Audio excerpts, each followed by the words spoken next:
Hello and welcome back to All About Community. Again, my name is Robert L. Harris and I am your host. When we went to break, I mentioned that I would have the world renowned, listen, the world renowned Dr. Michael Lenoir as the guest for this segment. I wasn't joking, I'm serious. He is here. Dr. Michael Lenoir. Welcome. Well, thank you for the opportunity. Wow. Look at him. He's so bashful. He's a former president of the National Medical Association, a former president of the Sinclair Miller Medical Association. You were probably the former president of the Golden State Medical Association. I was, Or should have been. I was, but what your audience doesn't know is that you're the former national president of the National Bar Association, of Kappa Alpha Psi, and of Sigma Pi Phi, and no one has ever even come close to that kind of recognition. So, thank you for giving me my props. And I paid him to say all of that, even though it's true. This audience needs to know no African American has been president of these three prestigious organizations in a lifetime, and we're very proud of that. Well, thank you, Dr. Lenoir. I wanted to just sort of get a little bit more of your background and how you got to where you are today. Where were you born, raised? How did you get your values? Well, I was born in Knoxville, Tennessee. Both my parents went to Knoxville College. My mother was from Alexandria, Virginia. My dad was from Alcoa, Tennessee. He was actually from Lenoir City, Tennessee. And so they met at Knoxville College. My father had been an all American basketball player, and he played in several different high schools, ending up at Tennessee State High School.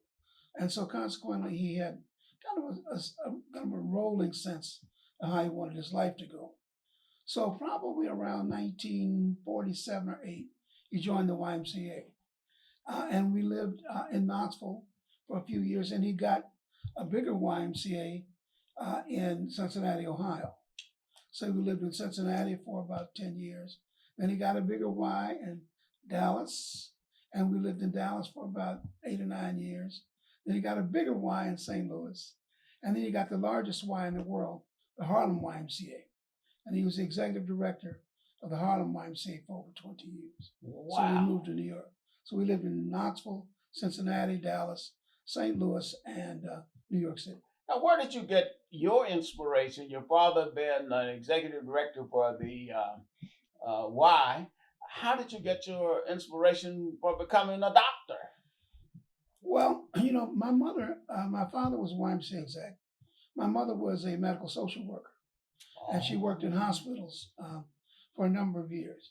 But I really got my inspiration when I was a freshman at Howard University, and had a chance to kind of explore. When you go to college, I said I wanted to major in international studies and be an ambassador or something like that.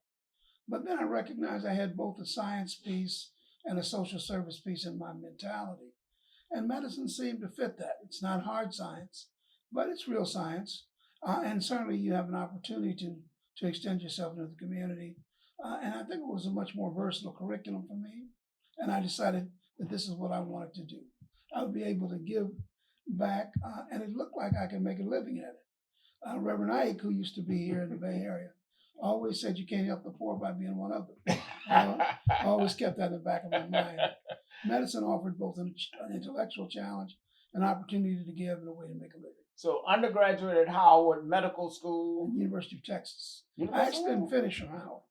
I was fortunate enough to get a Zale Foundation scholarship, and I'm transferred to the University of Texas. And I went to school in Austin for a year on a 3-year program, got into medical school. After 3 years, and went to the University of Texas in Galveston. And then didn't you go into service or something after that? Well, after my going to medical school, it was during that era of the draft situation. So I actually was drafted into the service. Was that Vietnam area? The Vietnam era. This was after my internship, which I did in Los Angeles. And they gave me two choices. I could become a regular Army officer in Vietnam, or I could take a residency in pediatrics. And so I and I can imagine what you did. I wanted to go to war, but I wanted to be a pediatrician. And during that process, I also wanted to be an allergist. So I took an additional 2 years after my pediatric training in University of California, San Diego, Scripps, to do a fellowship in allergy and clinical immunology. And that's kind of where I started. I stayed in the Army probably for a total of 10 years because after finishing my residency, I came up here to Letterman. That's how I got to the Bay Area as the chief of the pediatric service and the consultant in allergy in the 6th Army area. And so I was promoted twice to the secondary zone. And so when I did leave after another 5 years, 5 years of training, 5 years coming up here, then I was a lieutenant colonel at that time. And then either I had to be a colonel or I had to get out and go into the community. I chose to go into the community. Oh, and you made a good decision. And when we come back from break, we're going to talk a little bit about your community practice here in the Bay Area, and then we're going to ultimately get to your national leadership. But we must take a break, so don't touch that remote. We will be right back with Dr. Michael Lenoir. Again, my name is Robert L. Harris, and I am your host.